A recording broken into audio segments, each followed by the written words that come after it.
The 20th century's most intimidating superpower dissolved without a single foreign army crossing its borders. Instead, its destruction was brought about by its own leader, who simply chose to stop controlling his citizens. For decades, the Soviet Union cast a long, terrifying shadow across the globe. Spanning a vast stretch of Europe and Asia, the communist state maintained absolute central authority and fielded a massive, ever-expanding military that kept democratic nations on constant edge. But behind the imposing Iron Curtain, the centrally planned Soviet economy was buckling. Everyday citizens faced severe domestic stagnation, routinely waiting in seemingly endless lines just to buy basic necessities. This economic rot was drastically accelerated by two financial drains: the astronomical cost of trying to match the American arms buildup, and a grueling, logistics-heavy military quagmire in Afghanistan that bled Soviet resources dry. In 1985, Mikhail Gorbachev took power as General Secretary. Recognizing the severe internal decay, he arrived with a clear mandate to reform the system and save the struggling empire from its own inefficiencies. To fix the economy, Gorbachev needed the Soviet people to openly identify the system's flaws. But a totalitarian regime relies entirely on fear to maintain order. If citizens felt safe enough to criticize the state would lose its ultimate tool of control. Gorbachev attempted to thread this needle by introducing a radical new policy called glasnost, or openness, which officially permitted freedom of speech and expression. He assumed Soviet citizens would use this newfound voice to calmly and rationally discuss the nation's problems, offering solutions to improve and strengthen the communist system.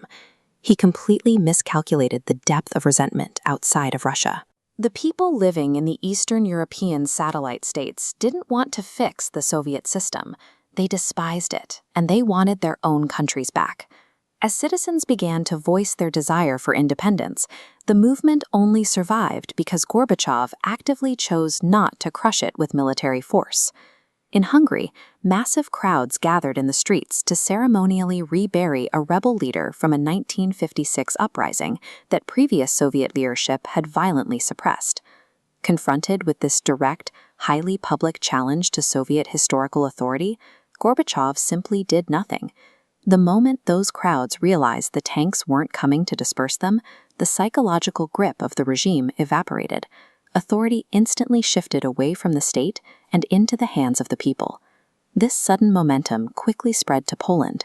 There, the previously banned labor union, known as Solidarity, led by Lech Walesa, was suddenly permitted to field candidates in a national election. Solidarity won the election in a landslide, establishing the first non-communist government in Eastern Europe since the end of the Second World War.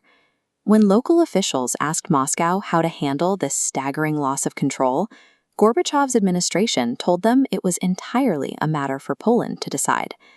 Hearing that Moscow would not intervene erased the lingering fear of retribution across the entire Soviet bloc. Massive protests erupted in multiple satellite states as citizens realized they could demand freedom without facing the military. The final break in central control happened on live television when a poorly informed party official casually mentioned that border crossings were being opened, triggering an immediate mass exodus. Taking him at his word, East German citizens descended on the ultimate symbol of Soviet division, picking up sledgehammers to dismantle the Berlin Wall with their own hands.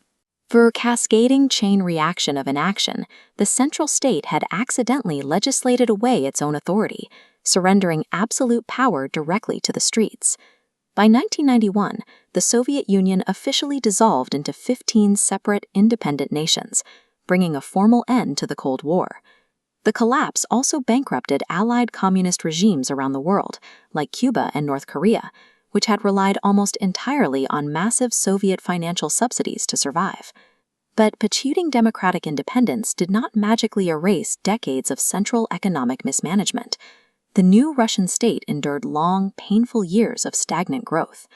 Desperate attempts to implement a new economic plan resulted in the dramatic devaluation of the ruble, making the currency practically worthless overnight. This severe economic reality eventually forced newly independent nations, like Moldova and Georgia, to begrudgingly return to Russia's economic and military sphere of influence just to stay afloat.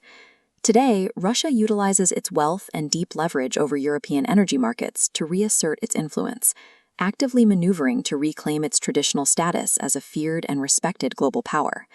The collapse of the Soviet Union proves that an empire held together solely by fear will shatter the moment its people can speak freely.